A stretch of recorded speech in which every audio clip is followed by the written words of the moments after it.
au petit matin, deux amours se tiennent la main. Ils sont tristes ou ils sont heureux, c'est rien, mais ils sont deux. La vie c'est ça, tu le sais bien. Un train s'en va, un autre vient. On prend toujours un train pour quelque part. Un grand train bleu, un grand train blanc, un grand train noir. On prend toujours un train pour quelque part. Au bout du quai flottent des mains et des mouchoirs. Toi Bonjour messieurs, bonjour mesdames. et moi, nous La première émission sur la catéchèse aux adolescents à l'école secondaire de Normandie nous a fait voir un groupe d'étudiants de 8e année donnant leurs impressions sur ce qu'ils retiraient de cet enseignement catéchétique. Aujourd'hui, nous verrons un groupe d'étudiantes de secondaire 2 réfléchir à nouveau sur un thème qui fut à l'étude pendant quelques semaines. Le thème est celui de la résurrection, mystère de vie. Ces étudiantes se présentent elles-mêmes à tour de rôle. Et d'abord, Lisette Taillon, Lucie Bouchard, Linda Fortin, Louise Villeneuve, Lucie Pintel et leur professeur, Clémence Carrier. Eh bien, nous venons de terminer une réflexion sur le mystère pascal. Pâques, mystère de vie. Nous avons vu aussi que la mort conduisait à la vie depuis que le Christ était ressuscité. Maintenant, si nous faisons un retour sur ce que nous avons vu, est-ce que vous pourriez nous dire si le calvaire, c'est une chose du passé ou c'est une chose qui se continue? Oui, d'après toi, Lucie. Le fait historique, c'est un fait du passé, mais ça se continue. C'est le Christ qui continue à souffrir dans la guerre du Vietnam, dans les malheureux, les souffrants de chez nous. Le sang du Christ, c'est la violence, c'est la guerre. La mort du Christ, c'est notre péché. Le calvaire, ça se continue. Pour moi, ça se continue dans notre vie aujourd'hui. Alors, le calvaire, pour toi, c'est un fait qui se continue. Oui. Parce que le calvaire, ça représente la mort, le péché, la souffrance, tout ce qu'il y a de pénible. Oui, tout ce qu'il y a à surmonter, disons. Tout ce qu'il y a à surmonter. Est-ce que vous autres, vous voyez ça de la même façon? Est-ce que vous pourriez dire votre idée là-dessus?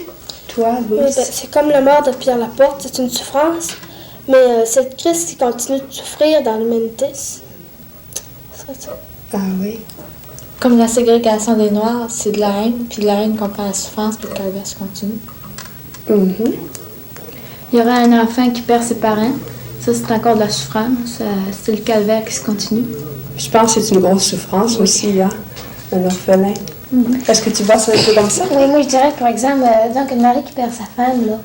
Pour lui, ça c'est une grosse perte. C'est une grosse souffrance que rester ça toute la vie sans compagne, tout seul. Puis pour lui, c'est ce calvaire qui continue jusqu'à la fin de ses jours. C'est le calvaire. Oui. Alors, c'est le Christ qui continue à souffrir dans nos souffrances. Oui. Oui. Je pense que c'est encourageant de penser ça quand nous autres aussi, on a des souffrances. Parce qu'on en a. Hein? Alors, si le calvaire, c'est une chose encore actuelle, est-ce qu'on pourrait dire la même chose de la résurrection du Christ? Est-ce que la résurrection du Christ, c'est une réalité actuelle aussi? Oui, Linda, c'est que tu penses de ça, toi? Non, parce que la résurrection, c'est pas seulement mourir vraiment pour aller vers une vie nouvelle. Parce qu'en 1971, il y a encore des petites résurrections, pas aussi grandes que celles de Jésus-Christ. Il y a des petites résurrections. C'est tentant par petite résurrection. Ben, la santé retrouvée pour un malade. Ah oui? Puis aussi l'amour que l'on donne et que l'on reçoit. Puis il y aurait aussi un pécheur qui se convertit. Ça, c'est une grande résurrection. Oui, c'est une grande résurrection. Alors, il y a encore des résurrections dans nos vies. Est-ce que vous autres, vous avez quelque chose à dire là-dessus? Lucie, tu aurais quelque chose? Ben, moi, je dirais aussi, il y aura une résurrection matérielle, disons. Un paysage, une fleur, comme je vois Lucie que Ben moi, quand j'ai vu ça, je trouve que ça exprime la vie. Puis la vie, c'est la résurrection. Alors, pour toi, là, voir des belles fleurs, ça te fait penser à Pâques? Oui. Vous êtes de son avis, vous autres? Ben oui. Je pense que c'est une habitude à apprendre, hein, que lorsqu'on voit des belles choses, lorsqu'on voit des choses vivantes, oui. Il y aurait ça aussi que j'ai apporté, ce serait comme l'amour maternel. C'est la vie, ça fait vivre, c'est d'abord comme la résurrection. Ce qui fait vivre, c'est la résurrection, la vie. Alors toi, l'amour maternel, c'est de la résurrection. Oui, C'est le Christ qui continue de vivre puis de faire vivre. c'est ça. C'est ça. Oui. Alors, nous autres, si on voit que le Christ continue son calvaire, continue sa résurrection, eh bien, on se rappelle aussi que comme chrétienne, on témoigne du Christ et puis on veut l'imiter. Alors, si on veut vivre avec le Christ ressuscité, il faut consentir à des petites morts aussi dans nos vies. Qu'est-ce qui doit mourir dans nos vies? Oui, Louise. On doit faire mourir, nous autres, mourir à sa solitude pour se joindre à ses amis, à une foule. Comme un plus riche, pourrait mourir à son abondance pour partager. Il va mourir à sa richesse pour devenir libérateur. Oui. Là, tu parles un petit peu en général. Hein? Tu parles du riche, tu parles de l'abondance. Mais disons, nous autres, là, les étudiantes de 1971, là, est-ce qu'on n'a pas les petites morts aussi à accepter dans nos vies? Il va mourir à son enfance pour devenir adulte. Il va mourir aussi à sa paresse pour travailler.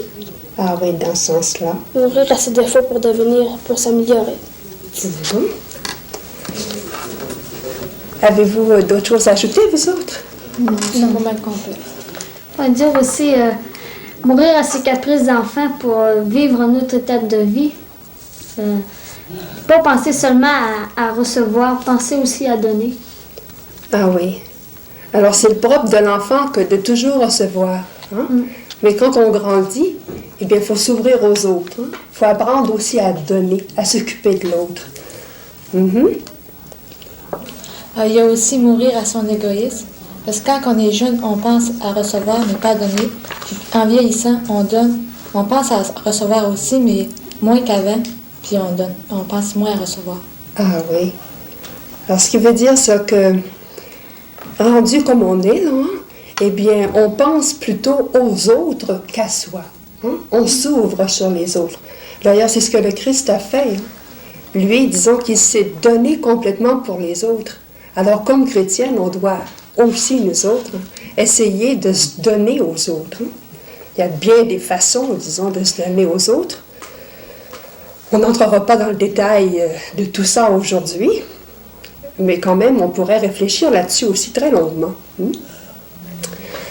Alors, la mort du Christ, c'est quelque chose d'actuel. La résurrection du Christ, c'est quelque chose d'actuel.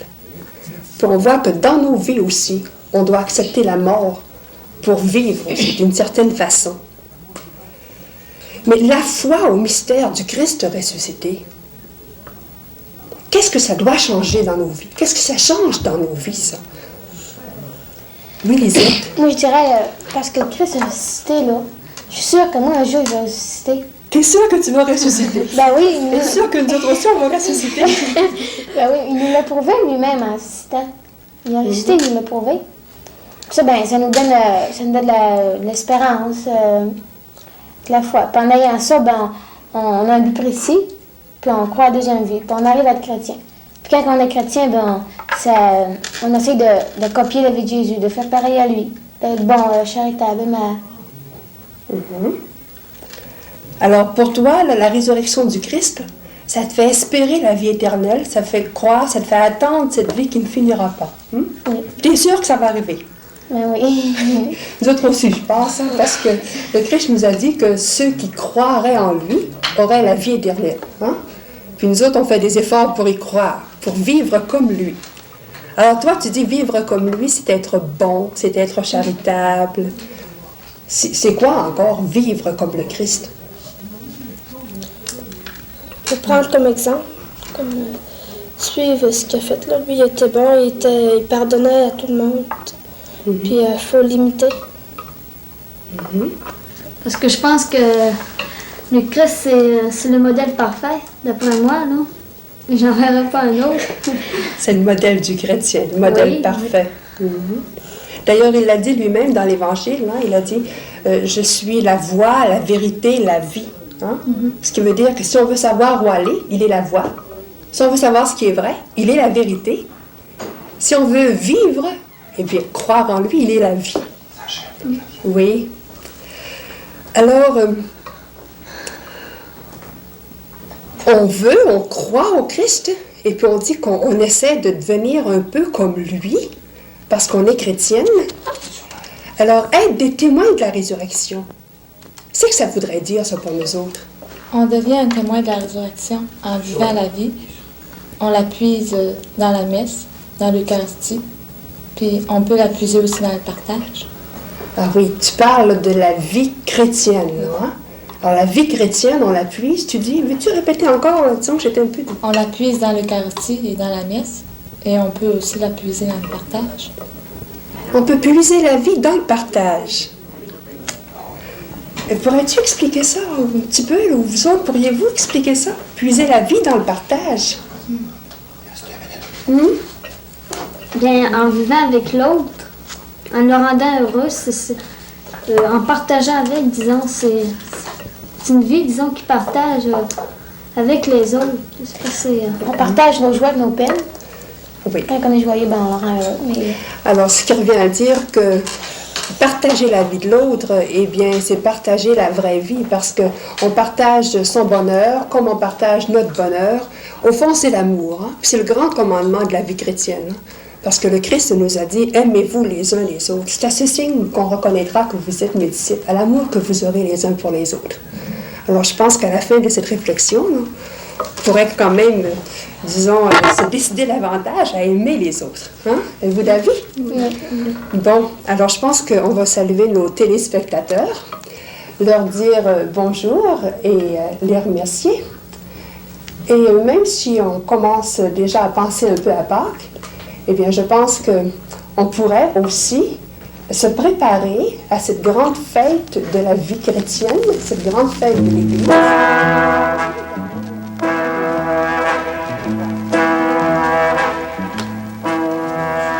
Une gare au petit matin, deux amours se tiennent la main.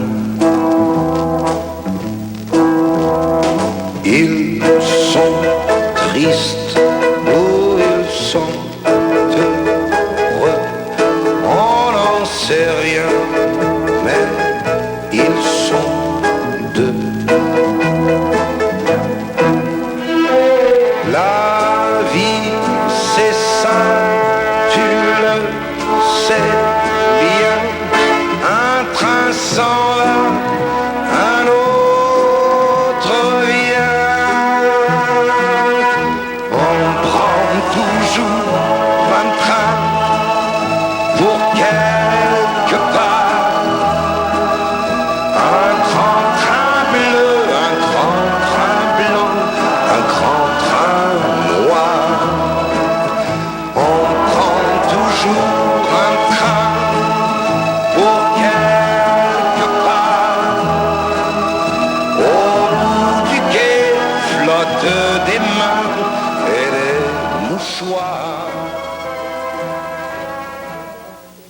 Nous sommes à Girardville. Nous sommes venus rencontrer la FEAS de Girardville. Ce soir, on est le... Quel jour on est? On est 10. Le 10? On est le 10. Vous demanderez, Madame la Présidente, de présenter votre exécutif, peut-être, si... Madame Lucien Polivet, qui se trouvait être directrice. Ensuite de ça, Madame Stanislas Thériault, directrice. Madame Robert Vigneault, secrétaire trésorière. Madame Lucien Blais, qui est du comité d'éducation. Et Madame Albert Thibault, publiciste. Bonsoir, madame. La FEAS à Girardville, est-ce que c'est récent, ça? Ça date de quand? Depuis le 22 septembre 1966. 22 septembre 1966. C'est né spontanément ou c'est né de la fusion d'autres organismes? Il y a eu le l'UCFR avant, ensuite de ça, les fermières. C'était en collaboration avec les salles d'économie domestique. Les seuls économies domestiques? Oui, qui étaient dans les villes. Dans les paroisses, c'était l'UCFR. On a affilié les deux mouvements ensemble. On a formé la FEAS. Vous faisiez partie de la FEAS et vous faisiez partie des CFS? CFS? L'UCFR, excusez-moi. Vous faisiez partie du CFR avant?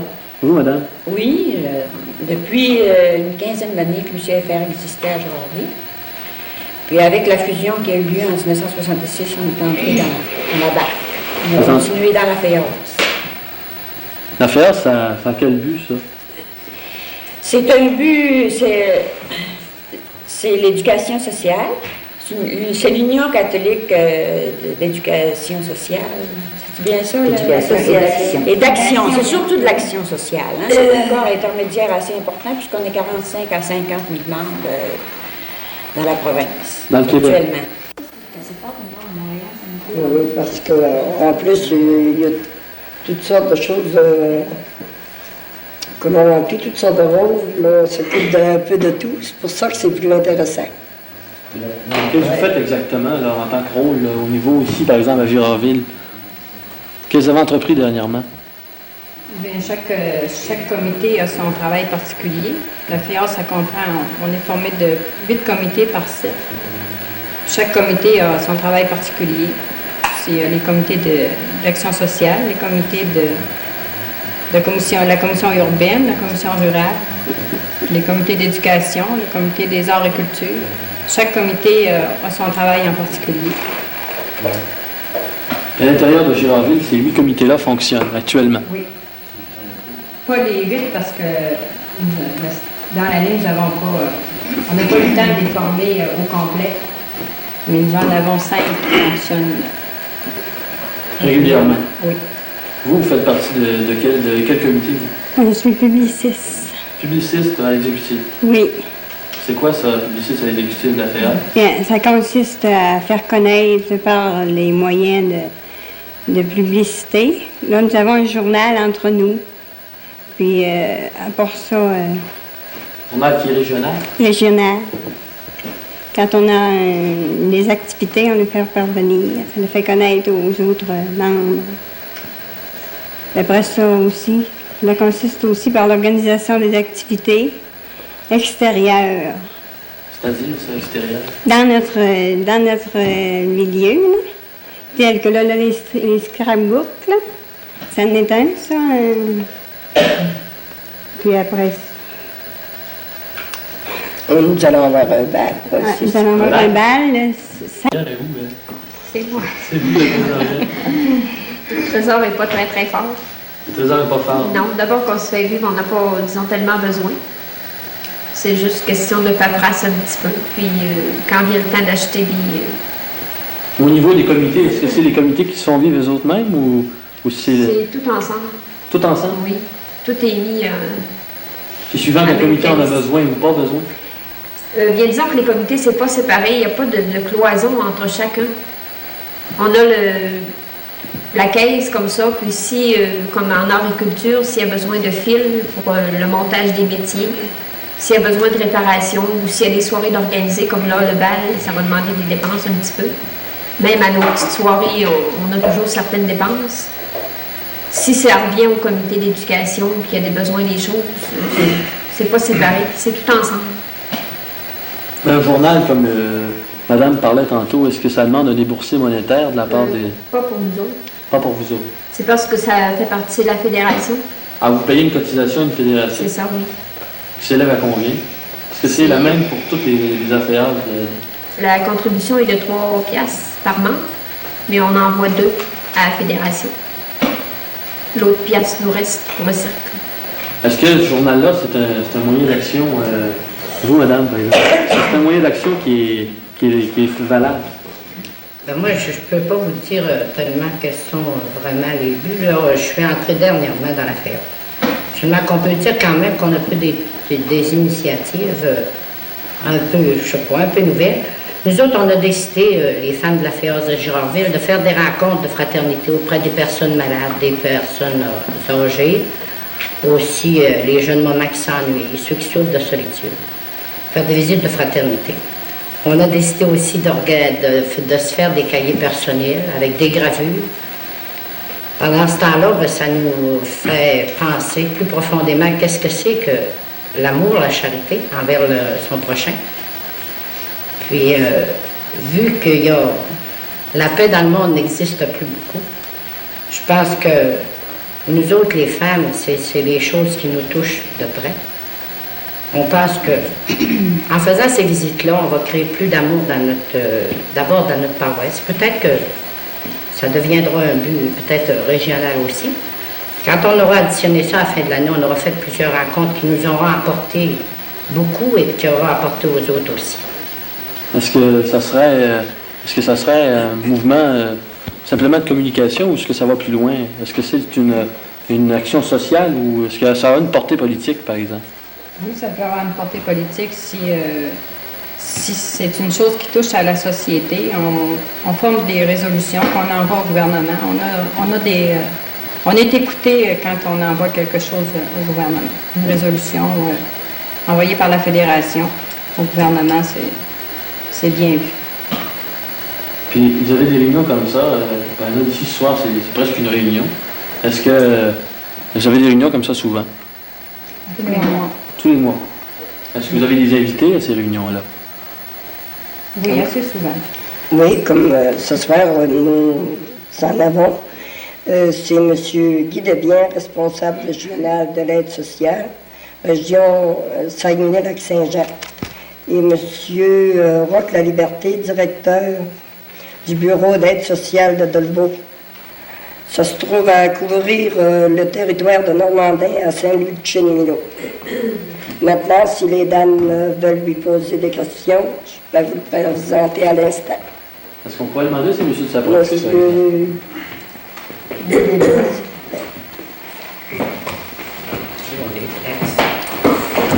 Madame Michel.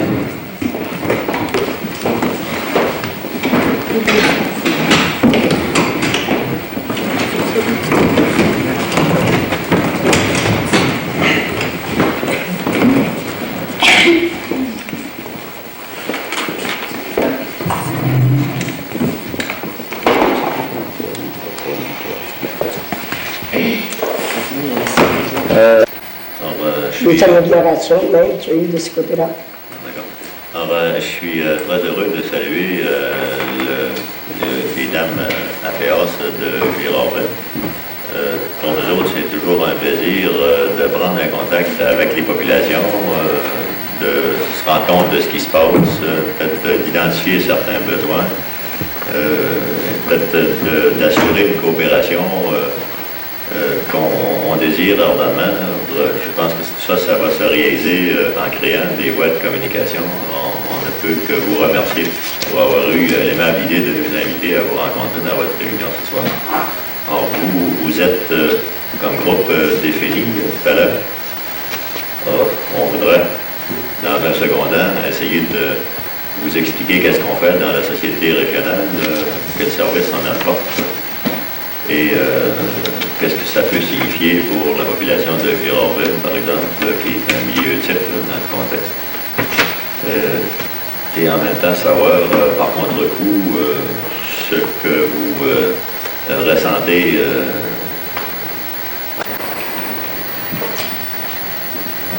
Je pense qu'il est peut-être important là, de savoir que ces bureaux-là qui sont au service de la région, ils fonctionnent comment? Est-ce que vous les connaissez? Est-ce que vous connaissez les services qu'ils peuvent rendre? Ou est-ce que, d'autre part, nous autres, on bénéficie des services que vous autres, vous pouvez nous rendre? Je pense que c'est extrêmement important d'établir la communication. Maintenant, on avait situé, comme je disais tout à l'heure, on avait vu l'application de la nouvelle loi comme une loi plus juste, comme une loi qui devait rendre énormément plus de services que les anciennes parce qu'on en a annulé 10 pour en créer une nouvelle. C'est pourquoi on l'a appelé à un moment la loi unique. Elle fusionnait 10 lois en une seule dans l'application. Alors, on a connu les anciennes lois, merdicité, invalidité, aveugle et tout le reste. Je pense qu'on a voulu mettre un peu d'ordre dans tout ça puis essayer de rendre des meilleurs services. Au départ, quand même, une chose qu'il faudrait peut-être indiquer très clairement, c'est que tout ce qu'on fait sur le plan de l'aide financière est fait dans un but strictement résiduel. La loi comme telle est le complément de tous les bénéfices sociaux que la société peut se donner par elle-même. Je pense qu'on est là pour suppléer à ce que la société peut faire et non pour prendre sa place. C'est pourquoi on est heureux de rencontrer des mouvements comme le vôtre qui tentent de faire sa part. Je pense que vous avez sans doute là, des choses sur lesquelles on a un intérêt commun, on pourrait discuter, peut-être qu'il y a des questions qui vous brûlent de poser. Mesdames, je suis à votre disposition pour ça. Ben oui, d'abord, qui peut recevoir de l'aide sociale? Est-ce que c'est tous les gens? C'est quoi? C'est les malades?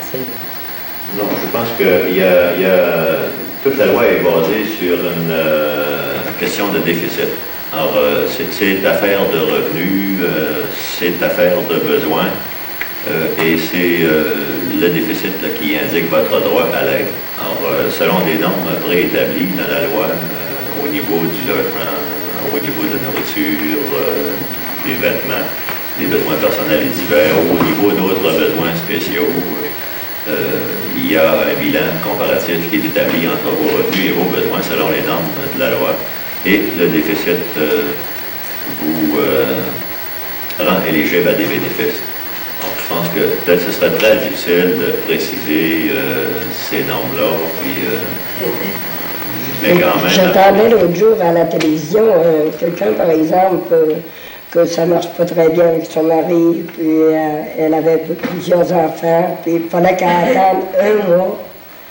Elle dit, oui, elle dit, elle dit qu'il faut vous attendre un mois avant de pouvoir vous aider vraiment, aller vous asseoir sur la parenté ou quelque chose comme ça. Puis pourquoi est-ce qu'ils ne passeraient pas l'argent tout de suite, quitte à leur rendre si parfois que ça vient qu'à marcher entre eux, mettons, quand bien même sur 2-3 ans. Là, vous m'attaquez de la fouette, là. Puis ça va. Non, je suis d'accord. En fait, c'est qu'avec l'application de... C'est dans le moment quand on en a besoin, là, parce que c'est pour rendre... Théoriquement parlant, là, je pense que vous avez parfaitement raison. Dans la pratique, c'est ce que nous tentons de faire. Mais il y a entre... et vous, ça dépend de la pression qu'on doit subir par rapport à la demande. Ça, c'est qu'à un moment donné, vous pouvez difficilement faire le départage de ces choses-là, puis vous pouvez difficilement dire à un client, ben, je regrette, mais il y a priorité de ce côté-là plutôt vers toi. C'est que tous les clients qui viennent nous voir, là, leur cas est vraiment prioritaire, parce que ce sont des gens handicapés, défavorisés, qui ont des problèmes. Alors, je pense que ventre creux, n'ayant pas d'oreille, c'est difficile là, de reculer certaines personnes au bénéfice des autres qui pourraient nous sembler prioritaires, qui dans les faits le sont. C'est vraiment pas facile. Parce que c'est pas tous les parents qui peuvent accepter non plus, des fois une famille, une maman qui peut avoir 3, 4 enfants pendant un mois de temps, si vous voulez. D'accord, mais c'est vraiment là quand même que le caractère, là, c'est vraiment là quand même, madame, si vous permettez, que le caractère résiduel de la loi là, prend tout son sens. c'est que peut-être qu'on a négligé de penser dans la société actuelle qu'il existait encore une famille, qu'il existait encore l'obligation de rendre service à son père, à sa mère, à ses frères, à ses sœurs, ou des choses comme ça. Alors, je pense que la loi a voulu quand même là, rattraper avec ce mode de vie-là un peu là, où les gens sont plus conscients de leurs devoirs sociaux ou familiaux. C'était perdu en cours de route. Les gâter, parce qu'en général, si vous accepteriez peut-être leur demande trop facilement, peut-être qu'il y en aurait qui exagéreraient aussi. Parce qu'on parle en général. C'est peut-être pour ça. En fait, c'est que le principe de la loi, les principes de la loi veulent que dans l'application, on établisse un climat de confiance. C'est-à-dire que généralement, nous allons traiter les cas sur la déclaration du client, en essayant évidemment d'y voir clair. Ça prend une certaine expérience quand même pour pas faire d'erreur. Puis j'avoue qu'on en fait souvent. Mais je pense qu'on ne peut quand même pas partir du principe qu'on se fait tromper pour rien faire. Alors, on oublie ce qu'on fait mal et puis on se rabat sur ce qu'on fait mieux. Est-ce que vraiment seulement le côté monétaire ou si vous pouvez donner soit des conseils, seulement de l'argent ou s'il y a d'autres choses que de l'argent, ou en quoi ça consiste? C'est évident qu'un des buts premiers de la loi d'aide sociale est axé, en plus du caractère résiduel, sur la réhabilitation. C'est évidemment notre rôle à nous autres là, de traiter plus spécifiquement les questions monétaires, l'assistance financière comme telle, à partir de besoins là, identifiés. Par contre, on fait un effort valable, je pense, puis pour essayer de trouver des solutions, réhabiliter des gens, les diriger vers des ressources, comme par exemple services sociaux, centres de main-d'œuvre, projets spéciaux. Il y a évidemment un certain nombre de ressources. Vous êtes une ressource en ce qui nous concerne. Il est possible qu'à un moment ou l'autre, on vous demande de nous rendre service pour du dépannage, pour toutes sortes de raisons, dépendant de ce que vous pouvez nous offrir, par exemple. Maintenant, peut-être qu'il y a, justement, pour prouver ce qu'on avance, c'est que présentement, dans le secteur de Girardville, à l'intérieur de l'opération 2000, je pense que tout le monde a vu la publicité là-dessus, c'est un projet de restauration forestière, sylviculture et tout le reste pour assistés sociaux. Alors, il y a une partie de ce projet-là qui est réalisée à l'intérieur même des limites de Girardville. C'est-à-dire qu'il le sera éventuellement. Actuellement, les élèves sont sur un cours pour se préparer à travailler dans le cours de l'été. Alors, il y aura des opérations là, concrètes dans le secteur de Girardville pour un certain nombre de personnes. Peut-être que tout à l'heure, M. Laliberté pourra en dire un mot. Est-ce qu'il peut exister une relation entre la FEAS et l'opération 2000, par exemple? Est-ce que la FEAS peut être utile dans...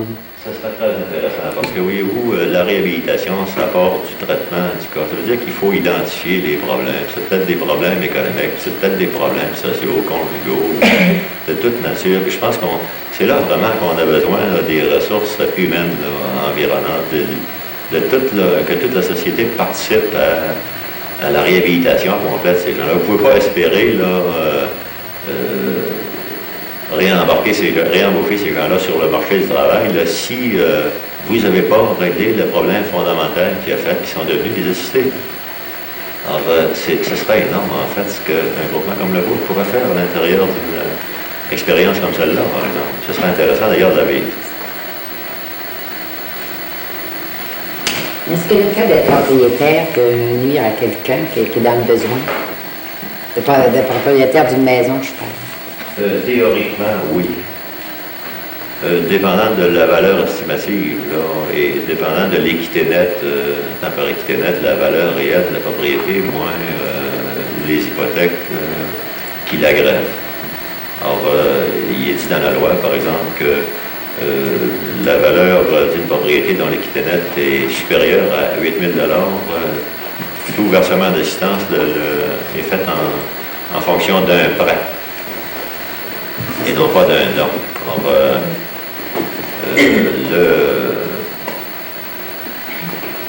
le bénéficiaire est appelé à rembourser ou l'assistance versée constitue à longue échéance une hypothèque sur le bien-fond.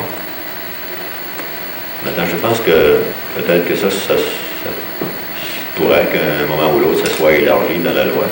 Alors, dépasser une équité nette de 15 000 il n'y a pas présentement d'assistance possible, ce que prévoit la loi.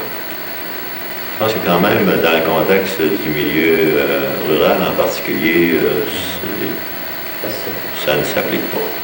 Ou c'est très négligeable. Parce qu'à ce moment-là, celui qui aurait été assez financier, je ne sais pas comment on pourrait dire le mot, celui qui saurait ramasser les biens, au fond, serait puni. Si un jour ou l'autre, il tomberait malade, vu qu'il y aurait une propriété, ce serait seulement un prêt.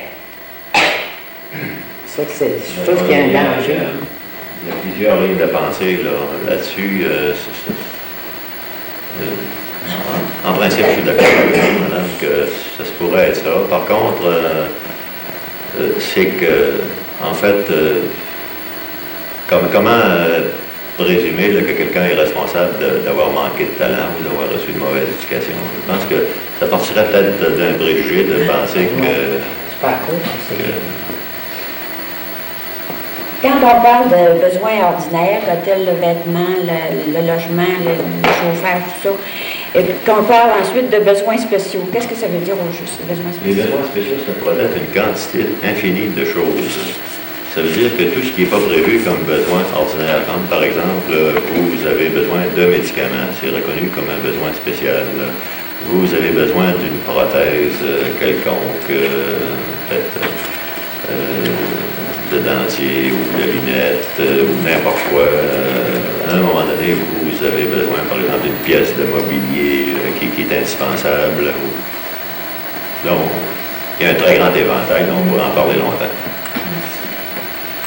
Comme une famille qui se trouve à la cité sociale, puis souvent ils se plaignent que, mon Dieu, ils n'ont pas l'argent voulu pour arriver. Quand arrive question de vêtements, ils ont payé le téléphone, c'est l'huile, c'est le loyer, en fin de compte, l'épicerie. Quand arrive pour habiller les enfants, ils disent, mais mon Dieu, on en a tellement peu, c'est juste, faut pas crever de faim. Ils se lamentent tous de ça, comment ça se fait. Oui, en fait... vous ne mettez pas ça peut-être assez largement? Ou je voudrais pas ça. Évidemment qu'il nous faut fonctionner selon des normes qui sont établies et prévues dans la loi. Quand même, ils sont assez réalistes. Je pense que on commence à se rendre compte, par exemple, qu'après un certain temps d'application, que les gens, sans doute à cause qu'il manque d'informations, peut-être négligent de demander un besoin spécial auquel ils auraient droit. Justement, alors même, pour les médicaments, qu'ils utilisent ce qui est prévu pour la nourriture et les vêtements. Alors, le moment venu d'acheter des vêtements, il ne reste pas de fonds. Parce qu'on a acheté un besoin spécial qui aurait pu être couvert. Il faut qu'ils présentent leur facture aussi. S'ils vont sur le médecin ou quelque chose comme ça, il faut qu'ils gardent ça pour pouvoir vous le présenter. Oui. C'est très important. Je pense que personne chez nos clients, nos bénéficiaires n'aille faire une dépense sans avoir d'abord sollicité l'autorisation de la faire. Alors, je pense qu'on part difficilement du principe d'avoir une facture.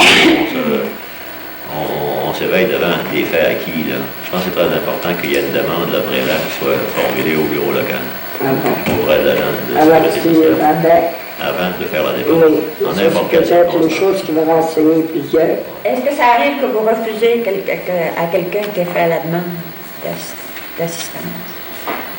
Je ne suis pas dans le feu de l'action. Peut-être que M. La Liberté pourrait vous dire dans votre secteur ce qui se passe peut-être à ce niveau-là. Oui, il arrive quelquefois qu'on sommes obligés de refuser une demande d'aide d'assistance sociale. Il y a des fois, il y a diverses raisons. La raison la plus courante à ce moment-ci, c'est par exemple pour une famille peu nombreuse qui reçoit de l'assurance chômage. Alors s'ils reçoivent par exemple 58 $ par semaine d'assurance chômage, et qui fait un montant de 240 $ ou presque par mois, et puis que leurs besoins prouvés, ordinaires et spéciaux, montent à 225 $. Comme vous voyez, il n'y a pas de déficit. À ce moment-là, nous sommes obligés de refuser l'aide. Est-ce que vous faites une sorte d'enquête quand vous avez une demande? On fait une enquête, oui. Et des vérifications. Faites-une enquête dans la paroisse ou... À domicile. Est-ce que vous enquêtez auprès des magasins ou pour vous informer Non. Juste Non, à domicile? à domicile. Et puis à la municipalité pour vérifier le montant des taxes. Ensuite de ça, quand c'est un propriétaire, quand c'est un locataire, auprès du propriétaire pour le montant du loyer. En fait, la personne qui vient demander de l'aide nous apporte assez souvent toutes les preuves de besoin d'aide. Alors, on vérifie ça, puis on accorde, si elle est éligible, on accorde immédiatement l'aide. Par contre, il y a des fois que l'aide est accordée, comme disait M. Devien tout à l'heure, sous forme de prêt. À ce moment-là, par exemple, je vais vous donner un exemple assez concret et assez courant. Quelqu'un reçoit ou a eu un accident de travail. Il va être bénéficiaire au bout d'un certain temps, ça peut prendre 2 mois, ça peut prendre 3 mois, d'autres fois c'est moins, d'une compensation de la commission d'accident de travail. Mais entre-temps, il n'a rien à manger. Alors à ce moment-là, on lui accorde l'aide sous forme de prêt. Quand il reçoit ses bénéfices de la commission d'accident de travail, il nous rembourse. Ça ne va pas au bout d'un mois. Ordinairement, on le fait dans le plus court délai possible. Il rembourse à temps par mois ou s'il rembourse le montant global?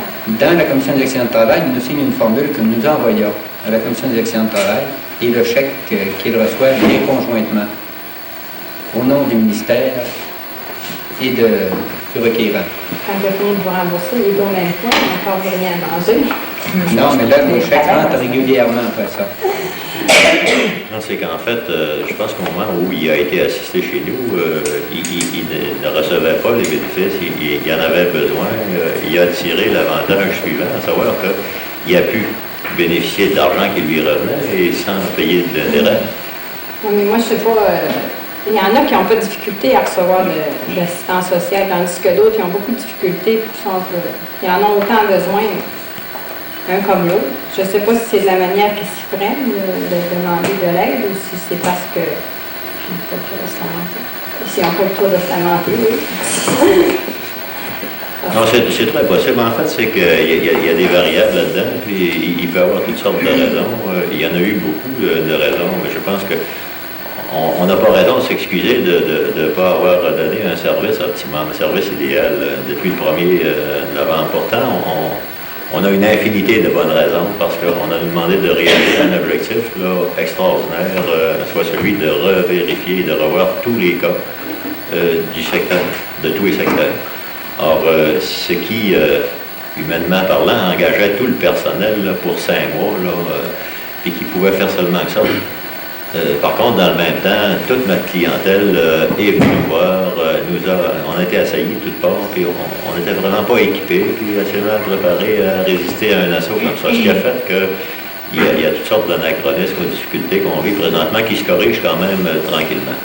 Peut-être pour reprendre un point qui a été soulevé tout à l'heure, j'aimerais quand même qu'on pense qu'en principe, on respecte l'individu, que les vérifications, on respecte sa parole, on respecte sa déclaration. On ne fait pas d'enquête là, chez les voisins ou ces choses-là. Dans l'esprit des gens, ça existe. Dans la réalité, c'est faux.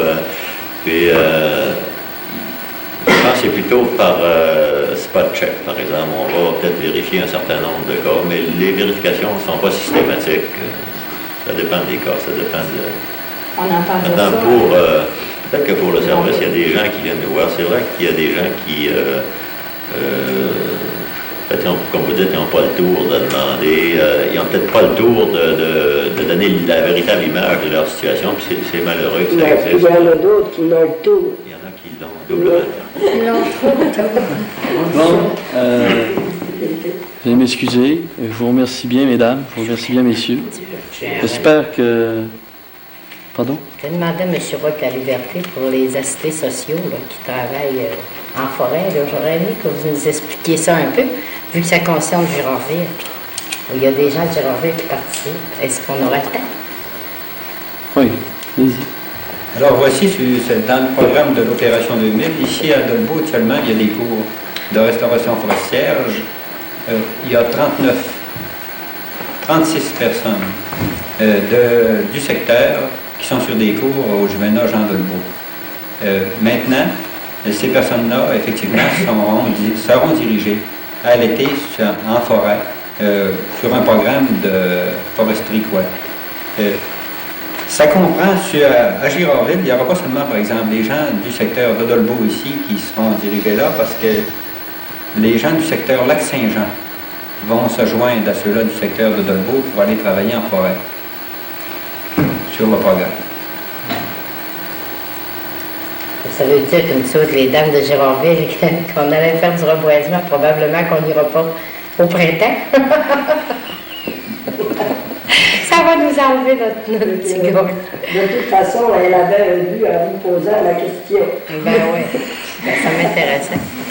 Ça, c'est un programme qui est de 5 ans et qu'à l'automne prochain, un nouveau groupe d'assistés sociaux pourront être, dirigés sur des cours.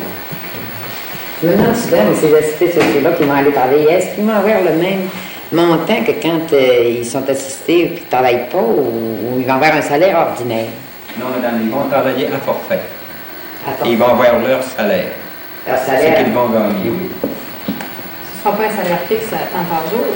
Je ne le crois pas. L'an passé, sur le programme qu'il y a eu dans la région ici, c'était un salaire fixe. Oui. Et cette année, on pense que Ça les encouragerait plus? ce serait à forfait. Ça les encouragerait plus? Oui. Bon. Ça va être dirigé par qui, ça? Par le ministère des Terres et Forêts. Il y a plusieurs ministères qui sont impliqués dans ce programme-là. Il y a le ministère de l'Éducation, le ministère du Travail. Non, mais je veux dire, dans les chantiers, ils vont être engagés automatiquement si, en sortant de l'école, ils vont être Quand le programme, quand l'opération débutera, oui, ça va être dirigé par le ministère des Terres et Forêts. Il y a le ministère de l'Éducation, le ministère du Travail qui est impliqué, le ministère des Terres et Forêts, le ministère des Affaires sociales. Bon, merci beaucoup, monsieur. J'espère qu'on aura l'occasion de vous réinviter davantage. Ça va être bien content. Bonsoir. Moi, j'espère que l'AFEAS continuera de se servir de la télévision communautaire et que le ministère des Affaires sociales... J'espère qu'il y aura moins de pratique. À la prochaine. Merci bien. Bien, c'était l'émission du Canal 4 pour cette semaine. Revenez à l'antenne de la télévision communautaire la semaine prochaine, même heure, même poste. Eh bien, au nom de l'équipe technique ainsi que de toute l'équipe du Canal 4, au revoir.